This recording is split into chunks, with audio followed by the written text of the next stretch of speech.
ახლა გადავინაცვლებ გიორგი ტუმასიანთან, რომელიც გახლავთ თბილისის პოლიტიკური სწავლების სკოლის კურსდამთავრებული და სწორედ დღეს გაიმართა მათი მარში.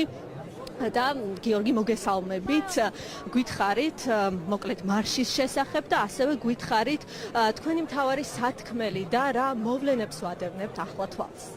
თბილისის პოლიტიკური სწავლის სკოლა 1999 წელს დაფუძნდა საქართველოში, ეს ევროსაბჭოს პროგრამა, სადაც ბევრ ქვეყანაში წევრ ქვეყნებში ფუძნდება და 25 წლის განმავლობაში ეს სკოლა ბატონი არმაზ ახმედიანის ხელმძღვანელობით აფუძნებდა საქართველოში დემოკრატიულ კულტურას და დღეს ჩვენ ხედავთ სწორედ დემოკრატიული კულტურის დეფიციტს საქართველოში. ეს არის არამხოლოდ ერთპარტიული მმართველობა, არამედ ერთპიროვნული მმართველობა რუსი ოლიგარქი ბიძინა ივანიშვილის. სწორედ ამიტომ ჩვენ შევიკრიბეთ დღეს სკოლელებმა, ყველა წლის კურსდამთავრებულებმა და მარშით დავიძალით პარლამენტისკენ, რათა კიდევ ერთხელ გავაჟღეროთ ჩვენი ორი მთავარი მოთხოვნა. ეს არის რა თქმა უნდა ახალი სამართლიანი დემოკრატიული არჩევნები, რომელიც აისახება, რომლის შედეგადაც ის რომ საქართველოს ერთპარტიული არ არის და მრავალპარტიულ დემოკრატიას საჭიროებს და რა თქმა უნდა პოლიტიკური პატიმრების დაუყოვნებლივ გათავისუფლება, სოლიდარობა ყველა პოლიტიკურ ტყვეს, მზია ამაღლობელს, ანდროი ჭიჭინაძეს, ზვია ცეცხლაძეს და ყველა დანარჩენს,